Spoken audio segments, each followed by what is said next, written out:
Hi and welcome to Magic Numbers. This is episode number 191, and it's that time again, my most listened to episode every set. We dive into the early data from 17Lands.com and try to figure out how to make Hobbit drafts work for us. Before we go into that, thanks to all my patrons, no new patrons to report, and an announcement. So I have joined Metafy.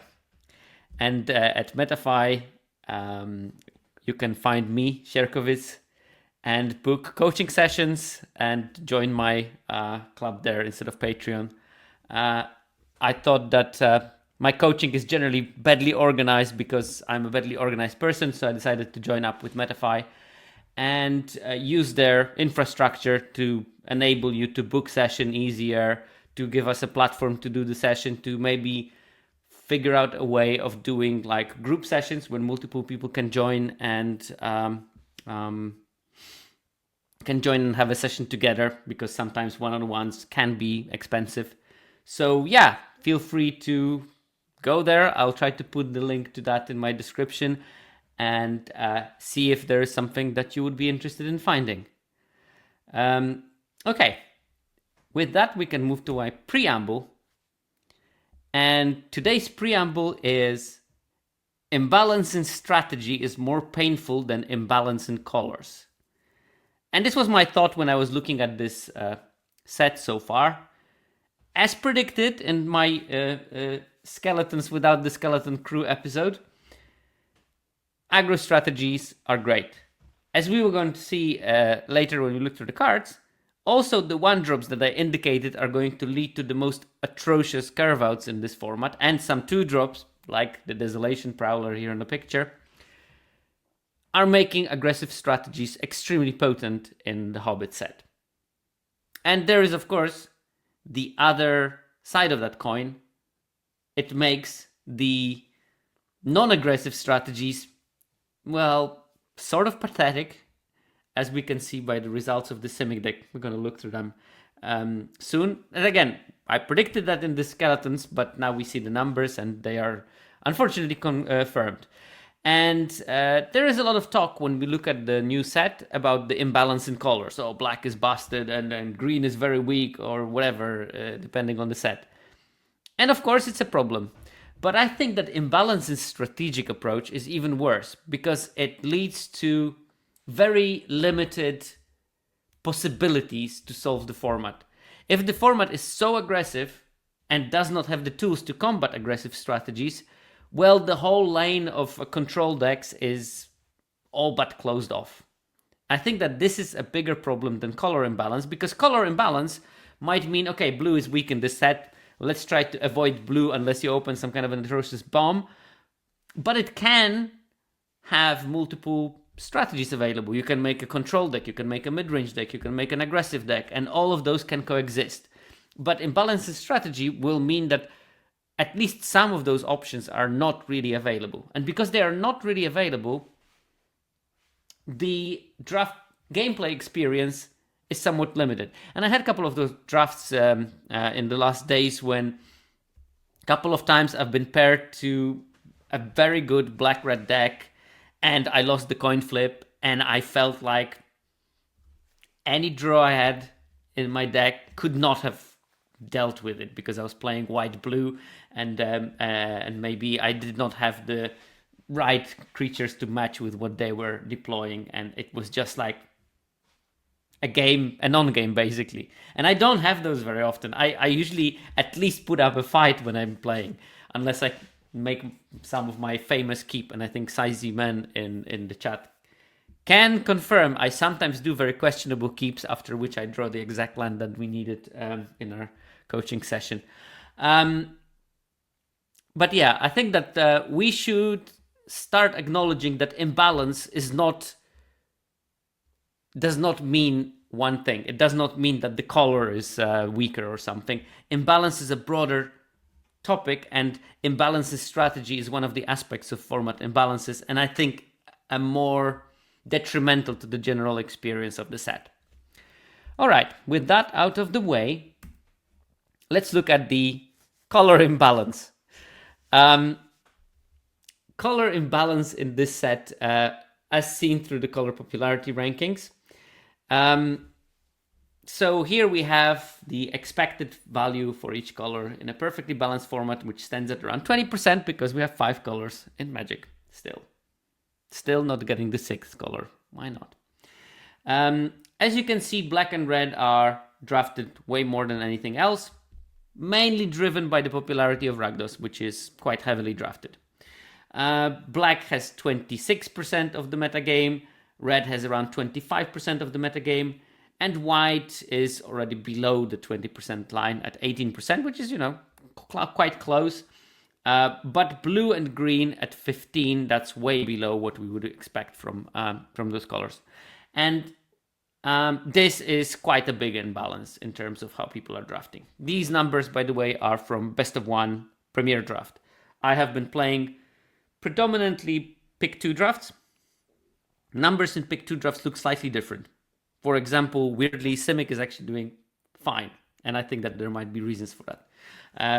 Which would mean that a set designed for Pick 2 draft has a more balanced metagame in a Pick 2 draft, which is interesting in some way. And I think that it has something to do with being able to support multiple drafters in a pod at a given color pair. Pick 2 does not do well in supporting multiple drafters, even in a color pair as deep as black-red. And that means that you will, A, not play black-red as often, and B, you will probably have some drafts where the blue-green lane is so open that you're going to get really good combination of cards. So I think that next week I'm going to probably try to dive into blue, green, and maybe into the non-supported color pairs. And I might be using the Pick 2 draft data to try to figure out what versions of blue-green can actually be good. Okay. So clearly an imbalanced format. In terms of the power, it more or less reflects the pick orders, to be fair. Black has 57% win rate, red has 56.5%, again mainly driven by the black-red combination itself, although black-green and red-white, the other two supported color combinations for black and red respectively, are doing also fine, which is why those two colors are just so ahead of the rest. White has 55.3, so just below the average of 55.7 for the whole format. Green has 54.3, and blue is far in the back with 53.4. But that does not tell the whole story of blue and green. And that might create a very non-realistic vision that in your heads if you will take those numbers at the face value. I think that the reality is much more complicated than that. Blue is one of the better colors, in fact, despite those atrocious numbers. Problem with blue is obviously it's blue-white is a fine color combination, but not an amazing one. And blue-green is so far behind that it drops the win rate of the whole color through that. Although I do think that blue is something...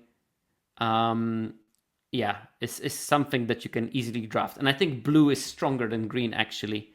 Maybe not as strong as white, because white has one thing going for it. But at common level, blue is, I think, the second best color. It has really some strong commons, and I think that they are not used to their full capability, as we're going to see later in the slides. Okay, so normally I also try to look at how the decks are being built, and I start with comparing it with the previous set. So this is the Marvel Superheroes slides for the same presentation after 4 days on Arena. How does the metagame look like? And a good 86% of the decks were in 2 colors, with 48% being 2 colors and 38% being 2 colors and splash. And around 10% were like 3 color decks, very little outside of it, so it was not a 5 color format, and like 3.5% of the decks were monocolored. We also get almost 90% of the decks are in the 2 color band, But it's a very different story here, because 78% of the decks are pure 2 colors without any splashing. And one card does not count. Well, no, one card will count as a splashing, but so not even one card and no mana sources that would support the second color in 78% of the decks. And 2 colors and splash, which means between 1 and 3 cards are added of a different color to the deck, is 16.5. So here we have a big disproportion. When in MSH splashing was quite dominant, it was almost equal, 2 color decks and 2 color decks with a splash. Here we end up with big disproportion between the decks with the splash and without the splash, in favor of the ones without the splash. And 3% of the decks in total are 3 color, 4 color, 5 color, whatever. Also around 3% are monocolor decks, which is always happening in every format almost. There is an amount of monocolor decks, unless it's a heavy multicolor set like Secrets of Trickhaven was, when that number is going to be substantially lower. But this one has hybrids, and hybrids usually enable monocolor strategies to some extent. Marvel Super Heroes, there was actually quite even win rate also for 2 color decks and 2 color decks with a splash. And then after that, 3 color decks had a hit in their win rate. Partially because it's hard to build 3 color decks, partially because when people have a 3 color deck, it's often a symptom of something going wrong in the draft and them having to somehow play 3 colors because they didn't draft well enough to have a 2 color deck. So that's why we see those kind of numbers. But 2 colors and 2 color and splash both looked even at 56.4% in Marvel Super Heroes. When we go to Hobbit, it's not the same story at all. It's still 56.5% win rate, so roughly the same as in Marvel Super Heroes for the 2 color decks. But if you already start splashing, it drops down to 53. And then the drop to 3 color and 3 color and splash is even more dramatic. In Super Heroes, it was dropping to 52, 53% roughly for the 3 color and splash. And here we drop to 49, 47% in 3 color and splash. And I find it almost amazing that somehow, if a set has this kind of directly, almost like 1-to-1 correlation between adding a color or adding a splash and the win rate, people somehow instinctively know it. And you see that in the data from the popularity of the multicolor decks. In Marvel Super Heroes, we had almost 50-50 split between 2 color and splash. Here we have more like 4-to-1 split between 2 color and splash, and almost no decks that have more. And indeed, we see this huge drop off between the 2 color decks and adding extra colors and extra mana requirements to those decks. Obviously, it shouldn't be a surprise to you if you understand that this format is very much defined by aggro curve-outs. And aggro curve-outs, when you put 3 colors in your decks, don't work as well, because 3 color decks, one thing that is almost defining for them is you will spend some part of your early turns to fix your mana. And if you need to spend some of your early turns to fix your mana, well, you will fall further behind. And in the format of aggressive curve-outs, when you can get smacked by a 3-power creature on turn 2, if you're on a draw and you only have 1 land on board, this can be a big problem. You can maybe never come back from that. And of course, that is a huge detriment for multicolor decks. Not to mention lack of a solid mana dork that will enable you the strategy. So yeah, this is a classic image of a strictly 2-color deck set. I've seen it in multiple formats before, when there is this linear almost decrease of win rates as you add colors. In terms of color pair popularity, yeah, we're talking about a 5-color pair set, which means that I would expect around 20% popularity for each color pair. However, that's not the case. First of all, we have 30% of decks in 2-color deck slot, again, which comprised of almost 95% of the metagame anyway. 30% of the decks is Rakdos. The other decks are roughly at 20%. So Golgari at 19, Boros at 18, and Azorius at 17. Simic is at 10%. So basically what happened in the format so far is that avoidance of Simic is completely compensated by overplaying of Rakdos. And then we have the other color pairs, and they are played. They are not played super frequently, but they are played. When you think about it, 3% of two-color decks are Dimir, which probably means that Dimir is played more than three-color decks, or thereabouts. But Dimir and Izzet are played more, or at least the 5 unsupported color pairs are played way more than the three-color decks in the set. And when you look at those numbers, it's funny that the extra players for Rakdos compensate the Simic, and the non-supported color pairs compensate for what is between Golgari, Boros, and Azorius, and 20%. So Dimir is at 3%, Izzet at 1.5%, Orzhov at 1%, Gruul around 1%, and Selesnya around 0.5%. But okay, the fact that people play something does not tell us anything about whether it's a successful strategy. In terms of the win rates, let's look at the first 5 main color pairs first. Rakdos has a 57.7, which is 2% above average win rate of 55.8. Now you have to also keep in mind that that average win rate is in 30% fully determined by Rakdos. So Rakdos has a huge input into what the average win rate looks like, because 30% of all the decks are Rakdos. So obviously it's going to be overrepresented. That's why you cannot expect that it's going to be massively above this average. So 2% is actually quite a large number. That means that all the other decks that are not Rakdos are probably, like on average 1% below. Then Golgari is the second most winning, and it was the second most popular at 56.7. Boros third popular, third win rate at 55.8, so exactly on the average win rate. Azorius at 55.4, fourth most popular, fourth most winning, and Simic fifth most popular and fifth most winning, thus least winning, at 51%. So we definitely see quite proportional, actually, or maybe slightly disproportional because of how overplayed Rakdos is, but still Rakdos, despite being overplayed, is still number one. And Azorius, which is severely underplayed, also has a severely low win rate, which to me usually suggests that it's largely unredeemable as a color pair. It won't come back. I don't see, it's a very, very small chance that that's going to happen. However, the difference between Rakdos and Azorius is 2 percentage points, which is not much. Which means that outside of Simic, all the other color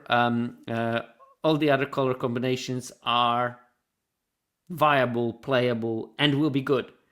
And if anything that we can learn from previous sets, it will mean that those differences over time will equilibrate. And I'm predicting that, like last weeks of this format, we're going to have basically even Steven between all the 4 color pairs that are, I think, good. And then Simic still in the back. But we also have those underplayed strategies. Now, 3 of them are better than Simic. Dimir at 53.5, Izzet at 53.4, and Orzhov at 56.6, which is actually the third highest win rate color combination. And I was listening to the Cortical State of the Format address today, and I do agree with his interpretation of this result, that if you start with one of the multiple strong bombs in white and black is open, Orzhov is a great place to be. It won't happen often. As you can see, the play rate of Orzhov is around 1%, but you should be open to play in the colors that are going to support black. But you need black to be open and open some kind of a massive bomb in the other supported color. And Orzhov, I think, fits best with what white-black is trying to do. Then we have Gruul at 51, which is on par with Simic, and Selesnya at 47.5. Probably not worth trying, but maybe you can figure out some kind of an arcane Selesnya build. Right, so this covers the section about general format information. Now let's move to analyzing individual cards, because this is the major part of this episode. And for every color, I'm going to look at the best bombs, which means cards of higher rarity, so rare and mythic, that have a over 62% game in hand win rate. It's an arbitrary category, and I'm sure that there are cards that are close to my cutoff that are also very good. And I'm sure that some uncommons would fulfill that criteria if not for my rarity clause. And the rarity clause is there for a reason. I want to focus top commons and top uncommons in separate categories. So obviously I excluded them from being bombs. And I think that it's not fair to compare a good uncommon with mythic rare. Because mythic rare, there is a price of picking it. You need to pick it super early. Uncommons, usually you're going to get in your first 5 picks.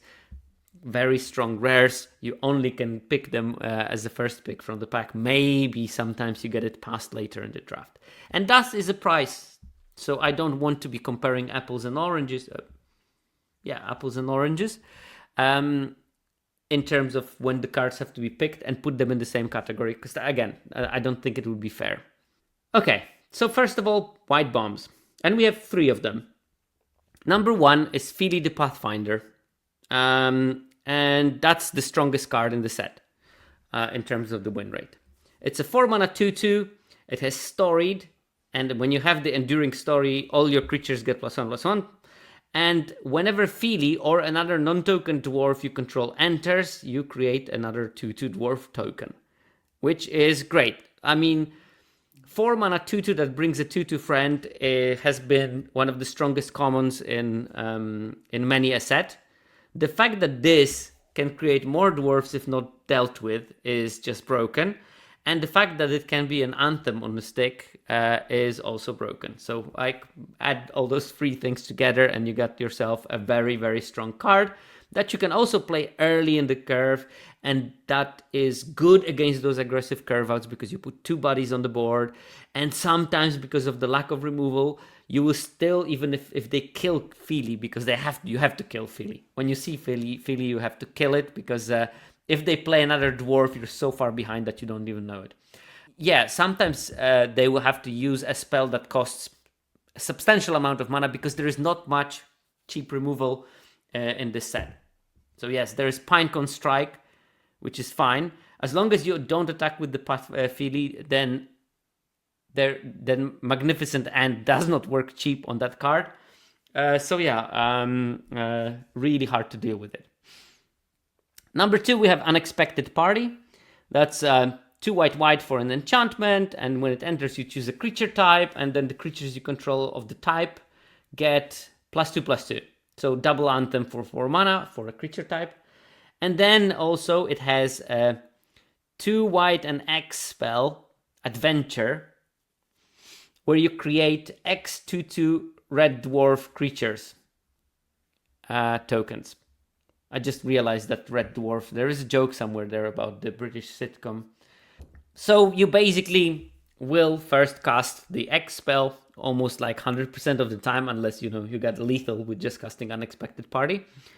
You're gonna make a bunch of dwarves, you're gonna play it for dwarves, and you get like a bunch of 4/4s lying around, plus whatever other dwarves that you had are bigger at the same time.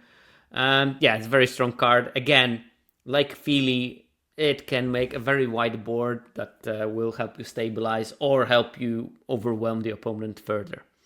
And the last one is a bit of a surprising one. Kili the Resourceful. That's a 2-drop. Dwarf again. It's a 1/2. It also has Storied. As long as you have an Enduring Story, you may pay 0 to pay equip cost of the first equip ability of the turn, which is nice to have, and that will have, I'm pretty sure, constructed implications of being played in something like Hammer Time. But what is important for Limited is that whenever another dwarf or equipment you control enters, draw a card, this ability triggers only once each turn. But if you can draw like a card or two from that one, you're really, really feeling happy about yourself. And that 0 equip is also not nothing, to be fair, because there are some really nice equipments that are a bit pricey in terms of equipping, and you'll be happy to play them in the Kili the Resourceful deck, because not only they will draw your card when you play them, but also later then you can move them freely for quite cheap. Right. And that concludes the bombs. There are 3 of them. Again, we're talking about small set. You cannot expect many of them. In terms of the top white commons, caveat, they are not like extremely high win rate. But the top common is Magnificent End, 5 mana, costs 3 less if it targets a tapped creature, deals 5 damage to target creature. So our take on Ride's End for this set, it costs 2 mana to target a tapped creature, good defensive card to help you survive the early onslaught whenever an opponent starts with some kind of an aggressive curve out. Also, later you can just cast it to kill something, even if it's not tapped, and it's fine. It's not great, it's not amazing, it's fine. White Strength in this format is not in commons. White Strength in this format is in the rares and some really powerful uncommons. Number 2 is Dwarven Provisioner. 2 mana, 2/2, 4 mana, creatures you control get +1/+1 until end of turn. Like, this is something that if you manage to stabilize, this lets you win the games. Pumping your team helps to push tremendous amount of damage, especially when some white decks can go very wide with the recruit mechanic. It's not unheard of that you are going to have 8 mana on board, especially if your deck is recruit heavy, because if you recruit and you make the 1/1s, you discard the spells, which means that you draw extra lands, and if you draw extra lands, well, eventually you're gonna get to 8, because you're sort of selecting for having lands in your hand, and Dwarven Provisioners, great way of coping with that flood. Obviously, you only are flooding because you're trying to make your board as wide as physically possible by discarding non-land spells from your hand for the recruit abilities. And then last we have Ori, Keeper of Songs, 3 mana, 3/3, but if you have the Enduring Story, it is a 4/3 with a Vigilance, just a solid creature. It's quite easy to trigger the Enduring Story, so often it's going to be a 4/3. And also you need some critical mass of those dwarves and equipments in order to make it easy to get the Enduring Story, obviously. In terms of uncommons, there is plenty of good ones, and these 3 are really outstanding, even compared to other colors uncommons. Celebrate the Mountain King, that's the Oblivion Ring that recruits. Exile permanent until this leaves the battlefield, which it almost never does. And then when you enter, you recruit as well on top of that. Very, very, very solid card. Really great way of stabilizing. Like, removing the biggest threat or removing a very problematic permanent. I was playing a deck with the Celebrate the Mountain King yesterday, and one time I exiled the stupid landfall Bjorn's Hospitality enchantment. Once I removed the vehicle, the whatever, the ship that no one ever crews, and somehow they get recruit triggers from attacking. So very useful in dealing with the diverse range of threats. That's the main strength of it. Fantastic card. Yeah, absolutely fantastic. This is like almost a reason to be in white as well on top of everything. The second best white uncommon is the Mountain King's Return. 3 mana for a saga. First chapter you recruit. Second chapter you have Helping Hand, basically, so you return target creature card with mana value 3 or less from your graveyard to the battlefield. I wonder if it works with like Oculus is too slow for standard, I guess, but maybe without the cub, without the Grand, maybe there is something in there. So second chapter you return target creature card with mana value 3 or less from your graveyard to the battlefield, and chapter 3 you put a counter on something. It's great because the first chapter, when you recruit, allows you to actively discard something that you can reanimate with it on the next turn. So very nice play pattern on that one. and a play pattern that also turns to be powerful. I actually played a couple of white-blue decks, and I was playing the Simic Hybrid common, the 3 mana 3/2 that when it enters, you can return target permanent to your hand, and then it gets a counter. So turn 3, I cast the Mountain King's Return, discard the elf. Second chapter, return the elf. ETB effect, I return the Mountain King's Return to my hand, and then replay it and recruit again, discard another 3-drop, and yeah, it's a very powerful combo. So yeah. Okay. Powerful card. Then we have, last one is Stoned by Sunlight, 2 mana instant. Destroy target creature with power 4 or greater, or until end of turn, target creature becomes an artifact in addition to its other types and gains indestructible. Like so many times in the first days of the format, I was, I'm winning that game unless the opponent has Stoned by Sunlight in hand. And every single time I thought that, they had exactly Stoned by Sunlight in hand. And I think all but one of those times, I indeed lost that game because of Stoned by Sunlight, because they saved their Feely, because they killed my very key army or something. Super annoying card. It's great when you have it, though. I trophied quite a lot with it. So actually, most of my trophies were in white-blue. And not because I love white-blue and I force it. It's because in picked draft, very often you're pushed away from white-red very quickly, and you need to figure out how to trophy with something. And blue seems to be quite open. You get blue commons, and then you don't want to play blue-green. So you just naturally tend to lean on blue-white deck. Well, that's one of the problems of the color. There are 0. There's no rare that has over 62% win rate in blue. What it lacks in rare power, it wins with common power. And you know, this is something we should appreciate in any format, really. Because if I tell you that the best white common in this set, Magnificent End, has less than magnificent 56% game in hand win rate. In blue, Long Lake Nuisance, Plunder the Trollshaws, Lakeshore Apothecary, Bilbo Baggins are all higher win rate cards than Magnificent End. With Bilbo Baggins, as you can see, not even making my top 3, but having 57.5% win rate. It missed by a sliver there, so it's just 0.1 percentage point below Lakeshore Apothecary, which technically should make it on that list. But Long Lake Nuisance is great and still very much underdrafted. I have to, like, I was bragging how good I was in predicting certain things in the Skeletons episode.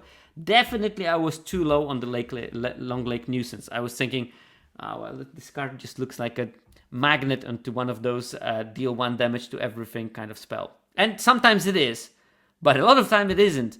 And also I forgot that the curve out of something like Bard into Long Lake Nuisance and making it a 4/2 is instantly, which is not an uncommon curve out, completely prevents that problem, because then the deal 1 to anything doesn't work and you end up with a very good evasive threat. I was right about Lakeshore Apothecary. I told that this card looks great to me, and the numbers confirm it. And Plunder the Trollshaws, Trolls to Plundershires, I don't know. Think Thrice, as Samp calls it. Great card and opens up a lot of possibilities. At first, like, you can discard it and to recruit ability, and it's a spell, so you'll get the 1/1. And it still retains a large part of its usefulness, like 66% of its usefulness. Second of all, it will trigger Lakeshore Apothecary or other things that trigger on drawing the second card cheaply at instant speed. And third thing, the flashback mode allows you to trigger your draw to synergies on opponent's turn and you can keep up other interaction and do it still at the end of turn, which is great because there is a couple of counter spells, there is a couple of bounce spells, or the top or bottom spell. There are white things like Stone by Sunlight that you want to keep up, or the Adventure of Bofur. All those things you can keep open, and if nothing materializes that requires you to use them, Plunder the Troll Shows is a great spell to lean on, not to waste mana in your turn cycle while triggering your abilities. Okay, in terms of the top uncommons, there are 2 good ones, and that's about it. So blue is strong, mainly at common level, and then at higher rarities it struggles a bit. It's still fine because most of my decks will have these 4 cards, so this plus Bilbo, plus the signpost, the signpost common, the hybrid common, the blue white one, and that's a very good baseline. I have a 2-drop, I have a 3-drop, I have a 4-drop, I have a card draw spell, I have another 3-drop in Bilbo, and then these 2-drops also can complete the thing. So Bilbo Luckwearer, great card for many reasons. A great 2-drop. It's a 1/1, okay. Can't be blocked, which is a positive ability, I guess. And whenever deals damage to a player, you draw a card and then discard a card, so you can trigger your I drew my second card reliably with Bilbo. Second of all, the adventure part of it, Burglar's Plot, is a switcheroo. If you're playing blue, you're recruiting a lot, which means you have a bunch of 1/1s lying around. So whenever an opponent plays something that you really need to deal with, you can just give them a 1/1. My favorite one, I played against another blue-white deck. They played something very threatening to me. And I just gave them my common Bilbo because they already had one and they had to sacrifice one of them because of legend rule. And I found it very funny that I gave them nothing. I sacrificed my creature rather than giving them something, basically. And that's a niche thing, but can come up and will come up. Obviously, it's a halfling. And I had a deck with 2 Bilbos. And one of them was on the board.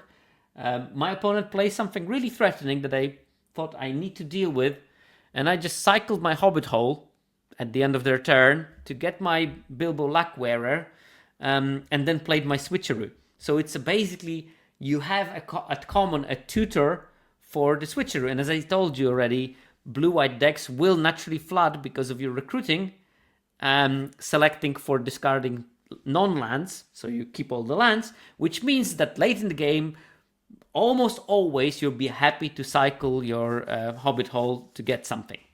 And switcheroo is a great option to have on your tutoring land that you basically is 0 cost, including it in the deck. So yeah, second one, Master's Counselors. It's a bit of maybe a surprise one. It looks fine, but it actually plays better than fine. 2 mana 1/3 Vigilance gets +2/+0 for each graveyard with 7 or more cards in it, and whenever you draw a second card each turn, target player mills 3 cards. And normally if I play blue-white, I would probably err on making my graveyard big, because you have things like Plunder the Troll Shows, or maybe you have the 1 mana counters trick that you can flash back for 5 mana. The Mountain's King return in your hand, and because of that you want to give yourself a larger selection of what you want to recur with the second chapter. So yeah, I mean, that's why I would do it. And of course, because I can do it to me and get all that utility, if you do that to the opponent first, they might get that utility. How many times people mill me, and then yes, their creature is a 3/3 now, but also they drew me a card for free because they milled my Plunder the Troll Shows. So yeah, start with you. And then if you want to make it into a 5/3 for some reason, then do it with the opponent. And then we have Sounded Trumpets, which is not really a top uncommon, but I put top 3 for everything, so I put also Sounded Trumpets. But just to give it the comparison, in how does it look like? Bilbo has around 60% win rate, Master's Counselor 58, and Sounded Trumpets go down to 54. So I did it out of my duty of keeping it consistent, but technically it's only the Bilbo and the Master's Counselor that I would count as top uncommons. In terms of black, the only bomb that is there, and actually at the win rate that was high enough that while doing this episode, I went to the website where I buy my cards, and I just bought a playset because they were very, very cheap. They cost like £1.50 or something a pop. And whenever I see a 2-drop that has such a high win rate in limited, I think, okay, this card is definitely going to be constructed playable, so why don't I buy the playset just to have it? So if you're looking for that finance advice that I'm so famous for, well, here it is. Opening hand win rate of Gollum the Riddle Master is 70%. General win rate is 65%. These are really strong numbers. This is the 3rd highest win rate card in the set, and we're talking about the 2-drop. This, for the 2-drop to be that impactful, it's not happening very frequently. So, if you can get it cheap, I think it's a very safe bet to buy a playset of that one. So Gollum Master 2 mana 3/1, and then when it enters you choose odd or even. I will make a thread on it because I think it's a fun thing to think about whenever the deck data is going to be released on what number you should pick. I would err on the side of picking an even number because I think that decks generally have way more even spells. And also the most efficient removal for it is going to be an even spell. So you either force an opponent to use a non-efficient removal to kill Gollum Riddle Master and play awkwardly. Even if they next turn can cast a 3-drop, I probably would still err on the side of playing it for 2. But I will have to do a proper analysis to that. This is my just gut feeling. Anyway, whenever an opponent casts a spell with the mana value of the chosen quality, you choose one that hasn't been chosen, so you can only choose once per game, not per turn. You either put a counter on Gollum, you drain 2, or you draw a card. Normally the order is draw a card, make it bigger, drain. So yeah, I mean, very, very aggressively statted creature, and very hard to play around with lack of removal in the set in general.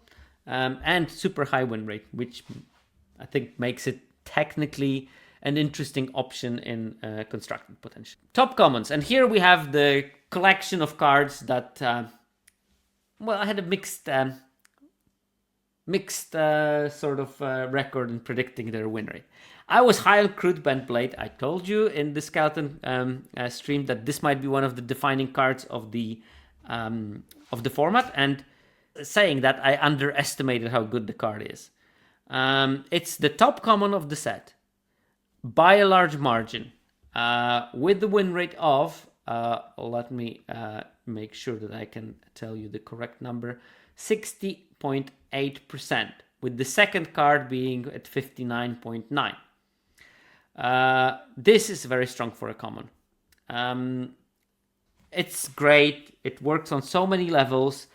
We're going to talk more about it later, but you can imagine that, at least it kills the 1/1 and then leaves you with a very, very, very annoying equipment that will force you to block any crapper. There is tons of menace in this set, which again means that putting something like that on a menace creature makes it double more annoying to block that menace creature because you're almost guaranteed that you're losing both of your blockers. So yeah, lots of things to like. And again, I'm going to talk about it a bit in context of other decks just to see what we can do with it. So pick it highly and then have fun with it. But this one came out completely from left field to me. Gollum, Silent Slinker. Cross your T's, Watsy, cross your T's. This is the second best common in the set, in terms of win rate for now at least. Gollum is a 4 mana 4/3 with Menace. That's it. French vanilla. It has an adventure, however, which is Meager Meal. Black for put a 1/1 counter on target creature. Target player gains 2 life. Like, first of all, you cannot be blown out by the removal on the creature that you're targeting, because you target the player to gain life, which is a great job from the design team, because a couple of times we had stuff like that put creature, and then you had to risk, do I risk playing my adventure and losing the creature because they are going to have the removal, which reduces their utility by somewhat. And then 4/3 Menace is actually powerful in the black-red decks or black-green decks, because in black-green it's a 4-power creature to trigger your Ferocious.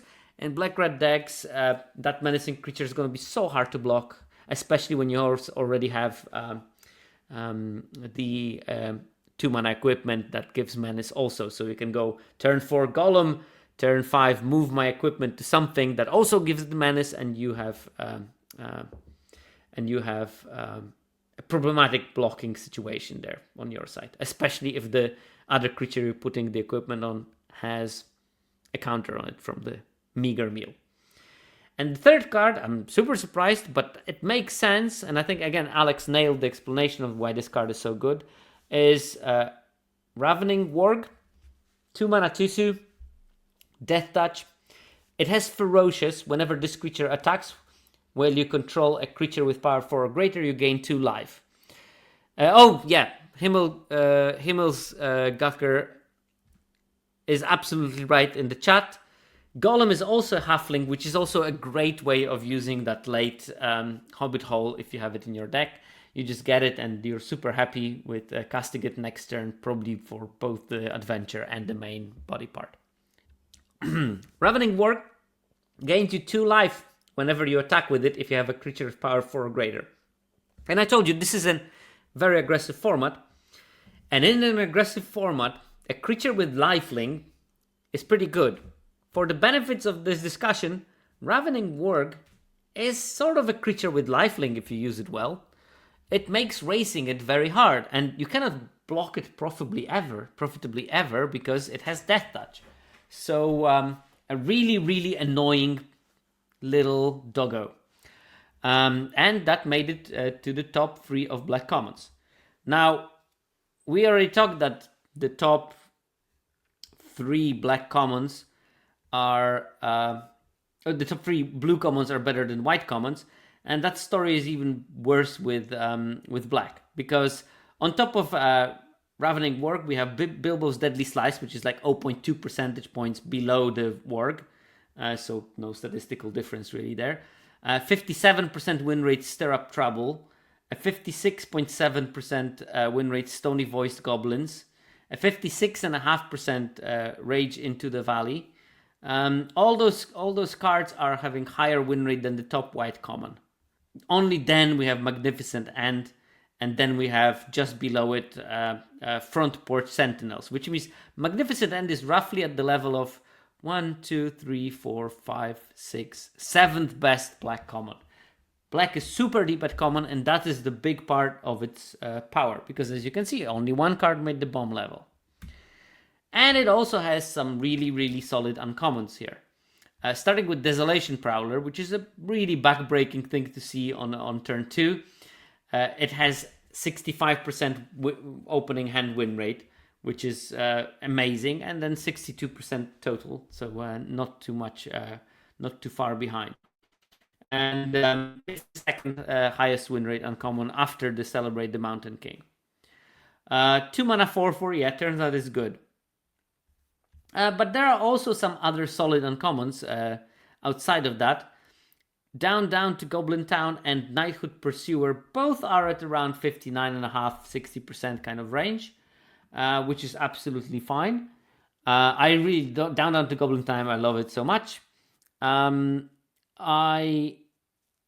Nighthawk Pursuer, I like the concept of that card, but No one will let me draft them, believe it or not. For a reason, I guess. So I don't have much experience of playing with it.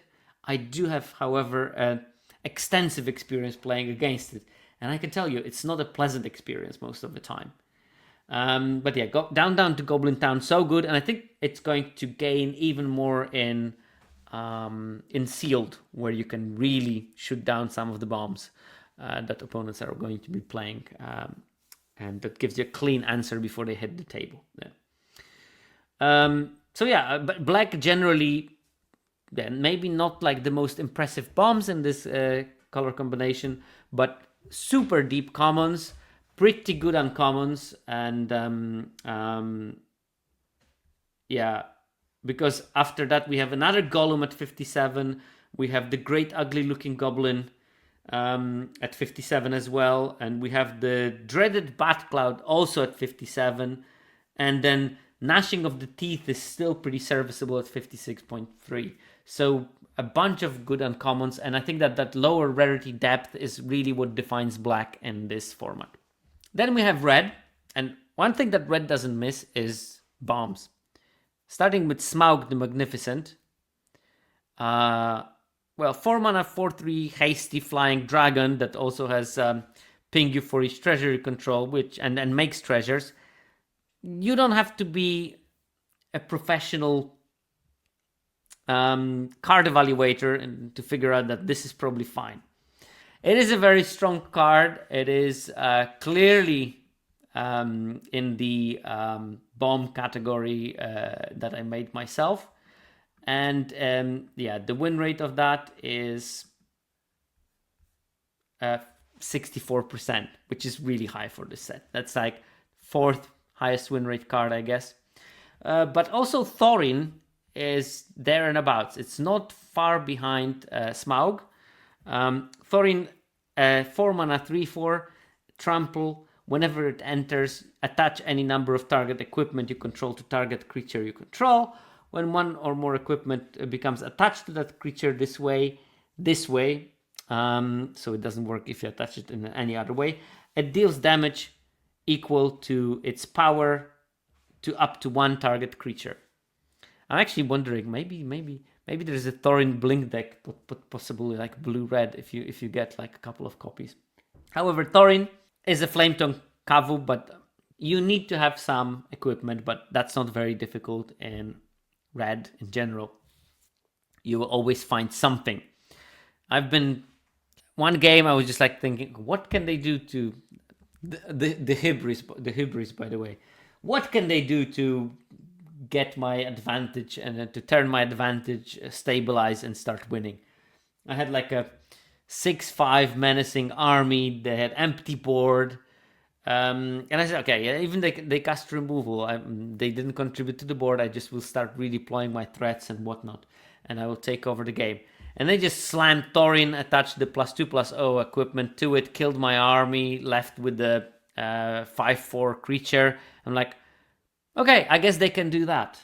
And I did not win that game. It's really powerful. You just need to make sure that you do at least a bit of building around. But it shouldn't be very difficult, given that in black, Crude Bendblade is the top common anyway. So you want to actively have equipment in your deck. Red has a couple of other decent equipments, and the black-red card is also, the black-red hybrid common is also a solid equipment. And if you're playing red-white, well, you also have a bunch of neat equipments lying around there.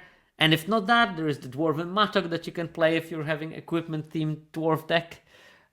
So plenty of options for Thorin, Mountain King, to have. And I can imagine in some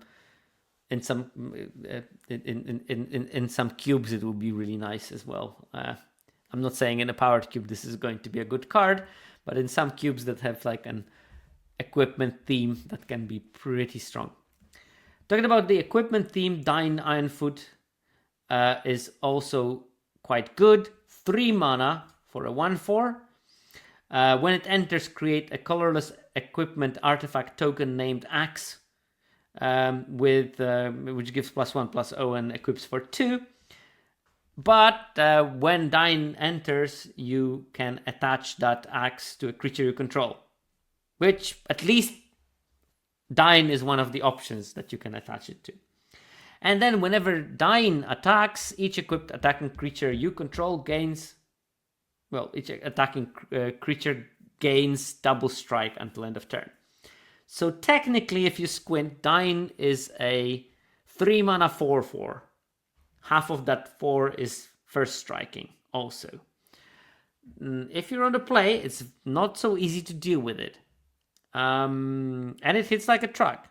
And if you curve it out with the Goblin Plate Mail into Dine, and then on turn 3 you attack with the 2/2 Menace double strike and a 2/4 double strike, opponent is in deep trouble. So don't underestimate how good Dine is, because I think this is an easy card to overlook how powerful it is. Top commons in red. Well, definitely we managed to hit our lightning strike of the set this time.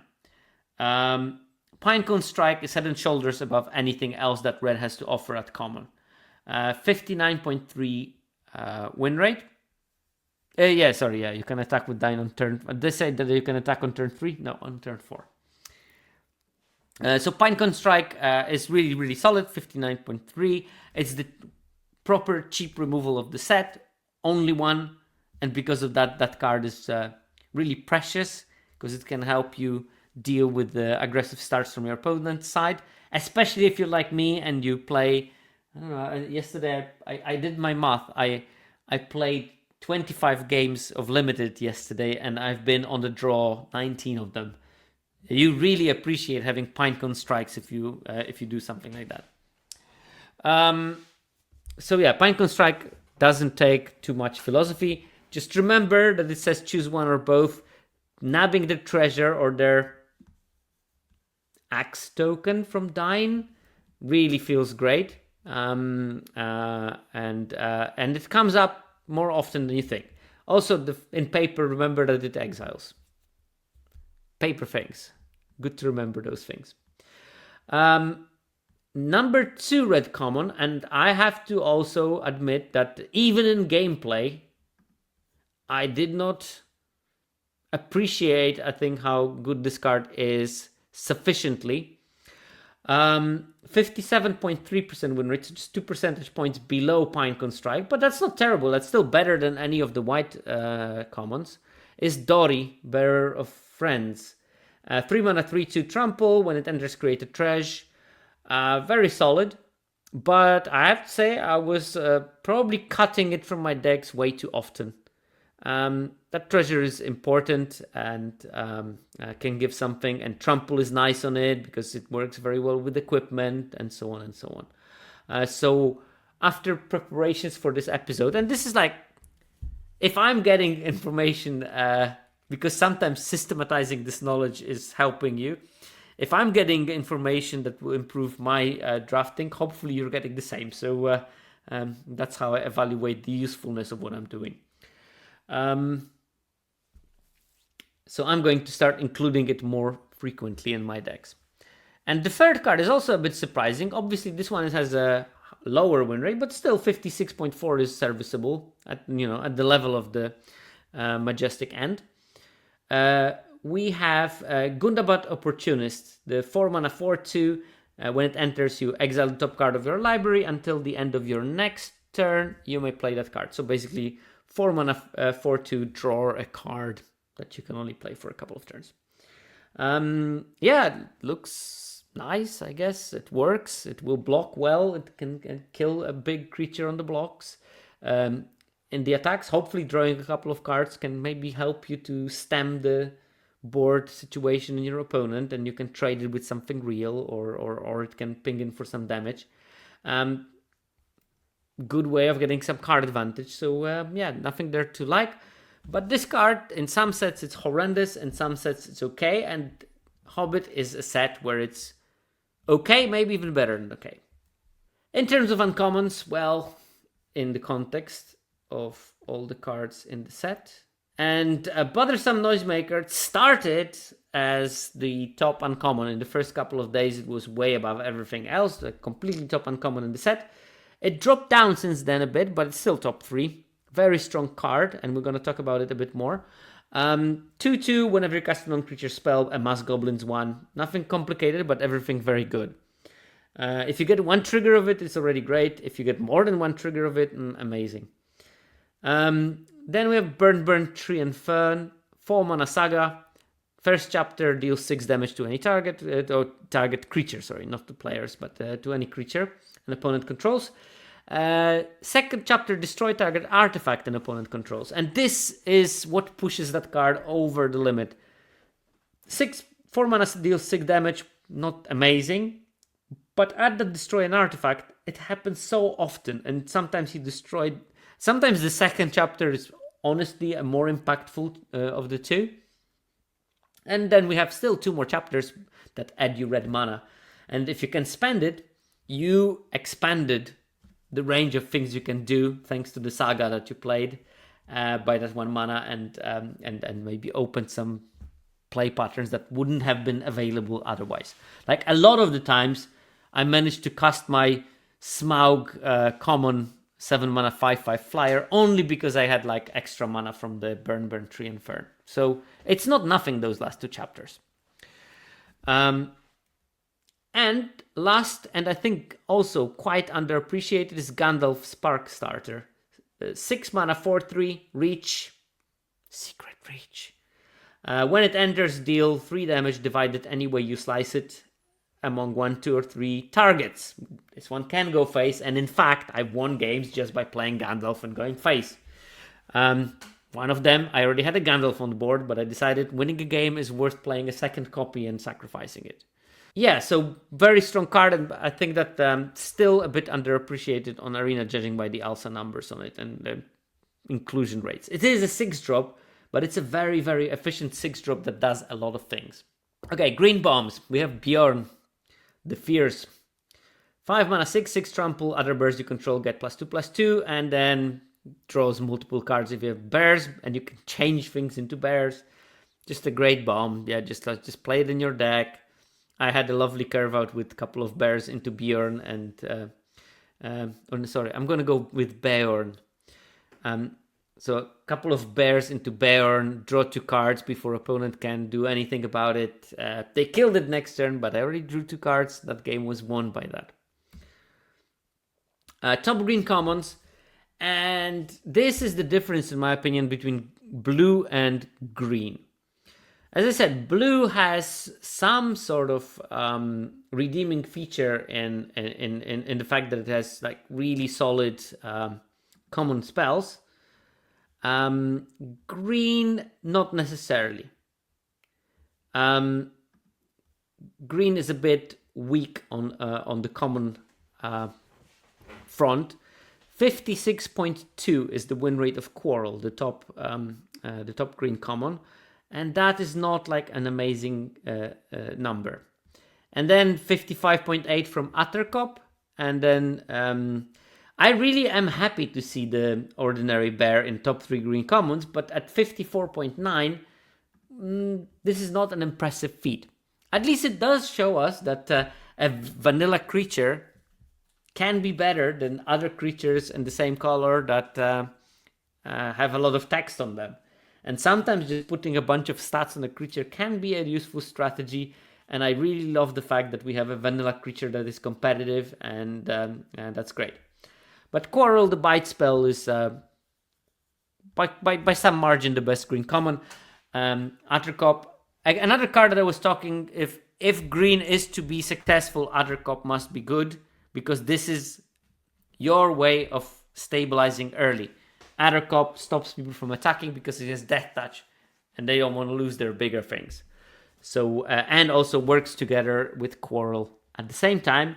And yes, I was technically correct, because it seems that those 2 cards that I exactly said are going to be the most important card for green to stabilize early are the most high win rate green cards. But on the other hand, their numbers are not exactly something I would be cheering about and bragging about my massive success of predicting something. But maybe it sort of confirms that if your plan is to play a green deck, and maybe especially a green-blue deck, these are still the two cards that you really need to look at and make sure that you have. In terms of uncommons, 2 hits again and 1 miss from my skeleton stream. I was talking about Mirkwood Pathmaker and how important I think that card might be. And probably, again, I still underestimated how good it is. It's one of the top uncommons. It has great stats. And on the other side of the board, because again, I didn't have many options to play with it. On the other side of the board, it is a real pain, especially when it gets drops on board late. However, and this is, I think, what is so powerful with this card, it has exactly equal opening hand win rate and games drawn win rate. So whether you open your hand with it, you have it in your opener, or you draw it super late, it wins roughly 60% of the games, which is exactly what you want from a good uncommon in your color pair. The fact that, you played on turn 3 as a 3/3, and then they either have a Pinecone strike, or it will grow next turn most likely and get out of range, and they will have to spend 3 or more mana to kill it. That's a great that's a great situation to have. And late you can play it as an 8/8, and for example, if the opposing deck only has removal that is damage based, there's no way that they can kill it because it's 7/7 or something. I had to use 2 Magnificent Ends yesterday to kill it, because that's how things worked out. And yeah, you might say, okay, you dealt with it, yeah, but the other things killed me, so it was a Pyrrhic victory over the Mirkwood Pathmaker. And yes, Jassopasso, you have to think whether it's worth playing it out on turn 3. Sometimes maybe it's worth waiting, but it will depend from game to game. And then Jassopasso said that they always get punished by that, and I can see that happening. Sometimes you will not, and then you will appreciate it. And also the fact that it's a 3-drop that on turn 4 will become a 4-powered creature is important for Ferocious. And the second best uncommon in green is the Nasty Little Rabbit, the green mana for a 1/2, and as Ferocious grows by a +1/+1 counter if you have at the beginning of your combat a creature with power 4 or greater. That card is another part of those sick green-black curve-outs when you can go Nasty Rabbit into Desolation Prowler, and the rabbit grows, can attack all of a sudden most games, and if you get it past 4 or greater power, it will trigger itself, which is also a neat thing to have. And these two, again, like in blue, are head and shoulders above the rest of the things. As I said, the Pathfinder has a Pathmaker, has 60% win rate. Rabbit has 58.2, and then the third one, which is Beorn's Hospitality, is at 55. So substantial drop from there. That goes below the level that I'm going to be super happy to play with. And Troll Negotiations are just 0.1 percentage points below that. But Beorn's Hospitality is, in this set, relatively better than the similar cards we had in the previous set, like the Killmonger Plan in MSH, or Ride the Ship, I think, in Final Fantasy, where I think slightly worse than Beorn's Hospitality is in this set, even though the cards are relatively similar to each other. I think that part of it is that Beorn's Hospitality can help you get those ferocious triggers using creatures that not necessarily have 4 power, or at least initially. So that covers the colors, but we also have the multicolors. We have top bombs in multicolor are all companies, and it's Bard's Company, Chief Works Company, and Dine's Company. Bard's Company is the Azorius one. It's a 2/3/4/4 with flash if you control a human, where other creatures you control get +1/+1. So, and also whenever it enters or attacks, it does recruit. So a ton of value there. Most of the time you will cast it as a 4 mana flash, 4/5 of stats, which is quite good. Then we have Chief Works Company. That card is another beating, especially when it's on curve. 3 mana 5/3 with trample. Can't attack unless you control 2 or more other wolves. So 3 wolves in total. At the beginning of your upkeep, you create a wolf creature token. So it won't attack instantly a lot of the time, but it will attack relatively fast. If you start with the Warg on turn 2, Chief Works Company on turn 3, make a Warg in the upkeep of turn 4, then basically on curve it can attack. Which is super scary, especially if you have also mana open for any kind of tricks or removal spells that will pave the way for the Chief Works Company.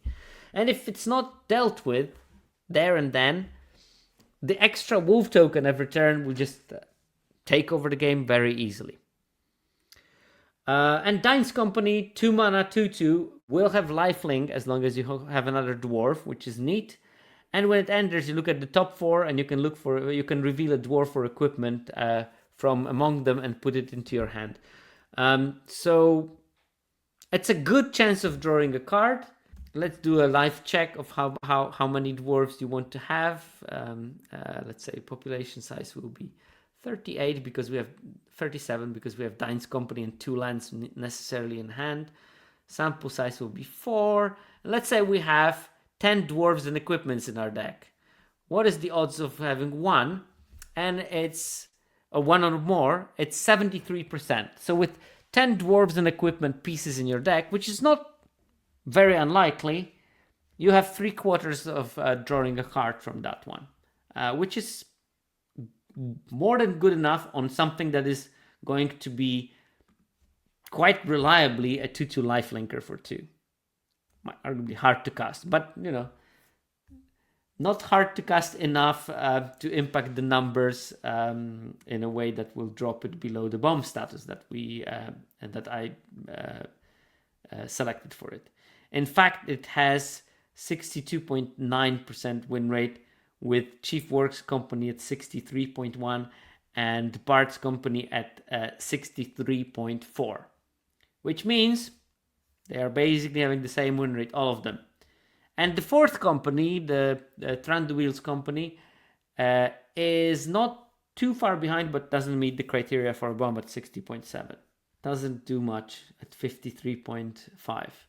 But a bunch of multicolor cards have a relatively high win rate.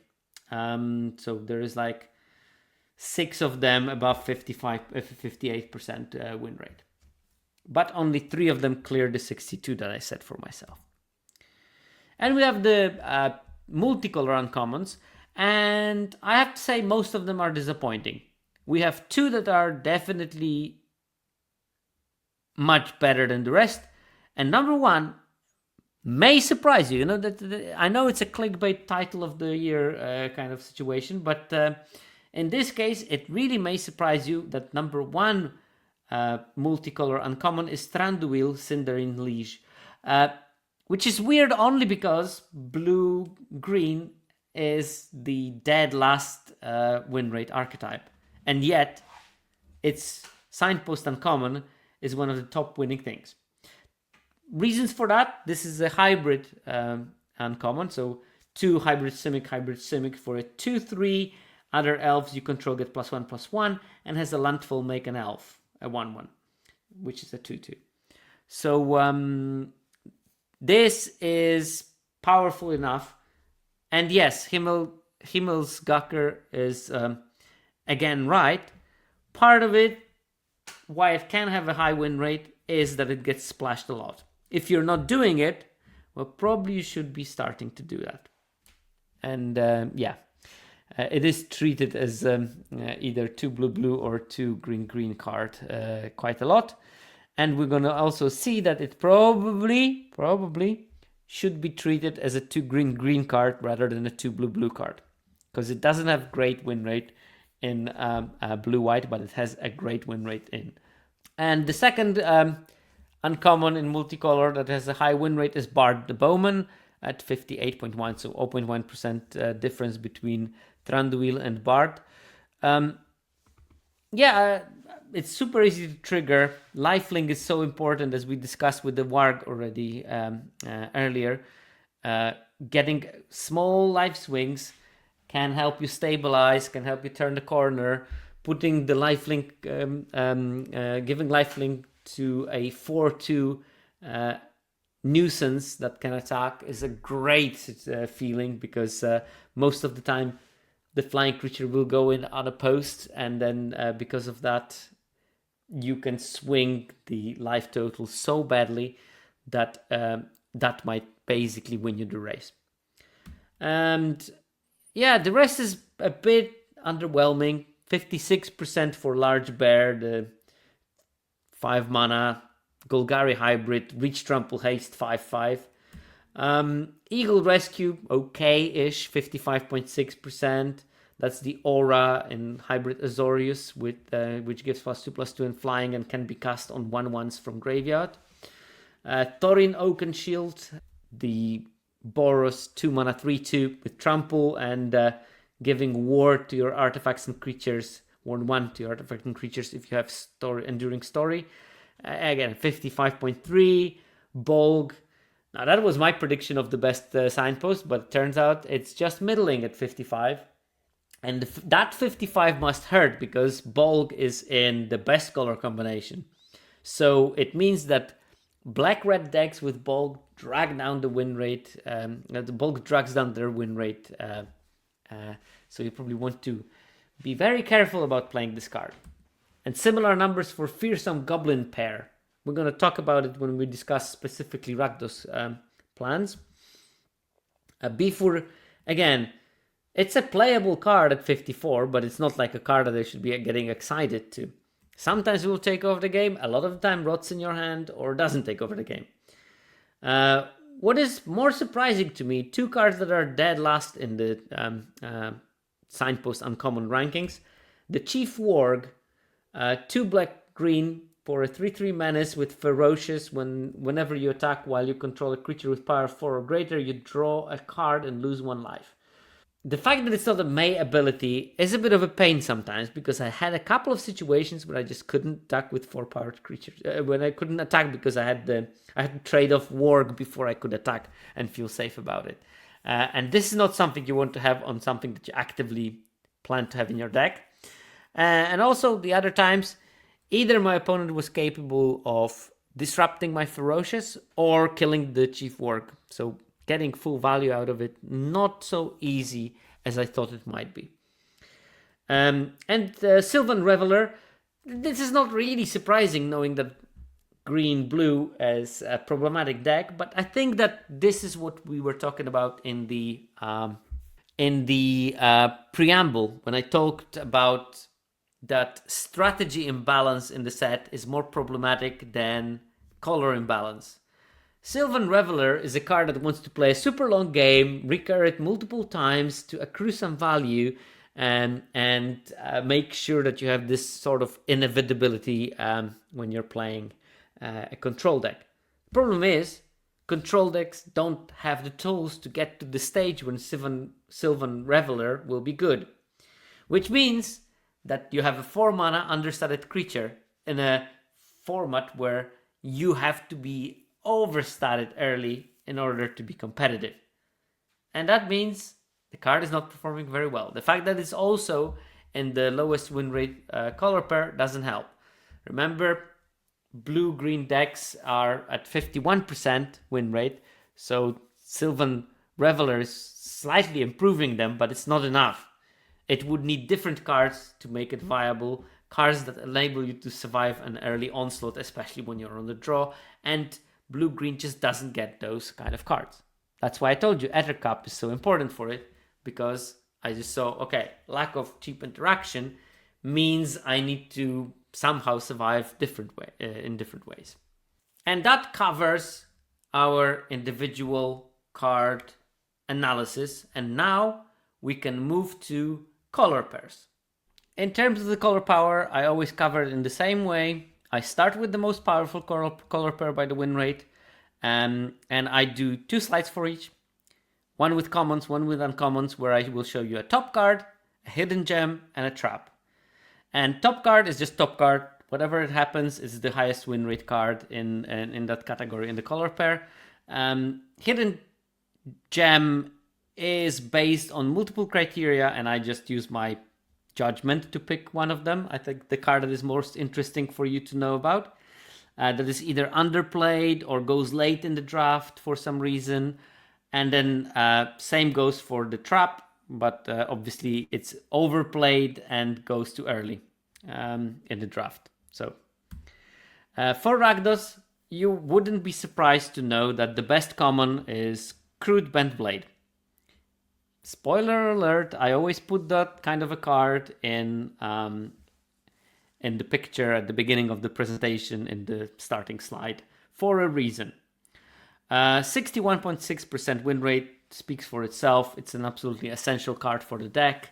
It helps you to grind those long games when your crappy 2/2s all of a sudden become 4/3s and your menace creatures become huge and cannot be blocked profitably.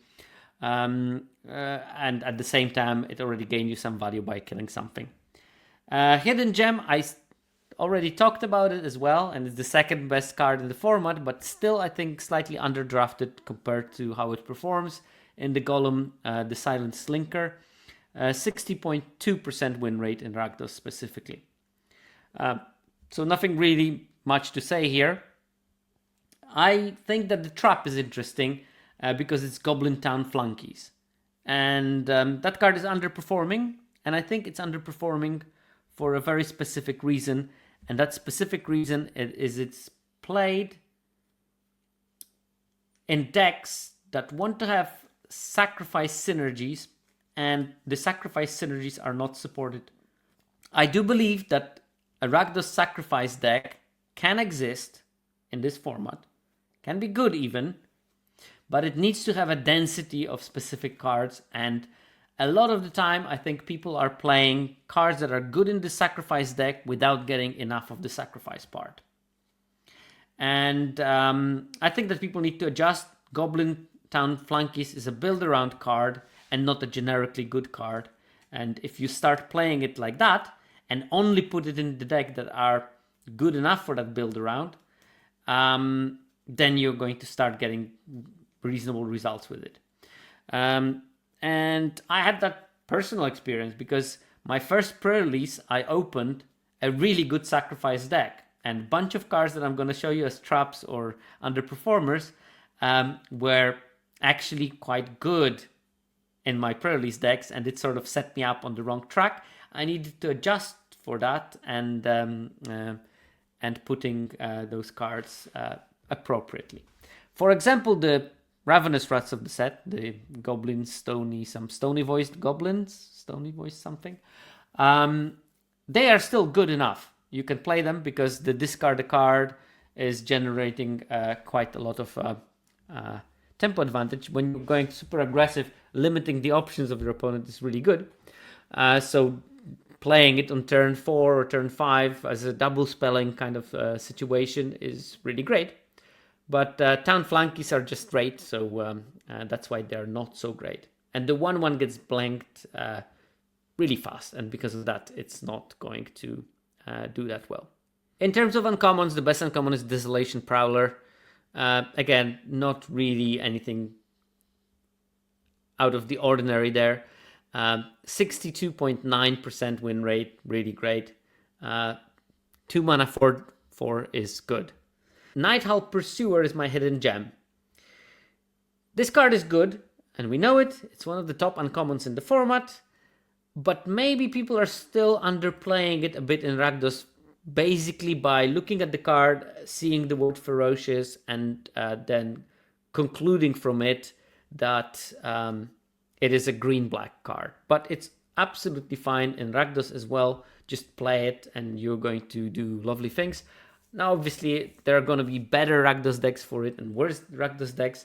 In the best of them, Desolation Prowler will also be present. So, and you can still get Nighthall Pursuer slightly later than, for example, Prowler. So you can have this like very strong 1-drop pickup in your deck. The fact that we have 1-drops in this set also makes me think it is a bit harder to weave in taplands in this set. And I had that situation several times that, for example, I couldn't cast this Cry Adventure of Bilbo on turn 1 because I had to play the tapland in order to make sure that I can cast Bilbo on turn 3 on curve, for example. So you need to think sometimes how many taplands am I going to include in my deck. And in Rakdos, I have actively cut one tapland already, or whatever, Hobbit Hole from my deck, because I wanted to make sure that I can cast my 1-drops. Trap is another sacrifice enabler.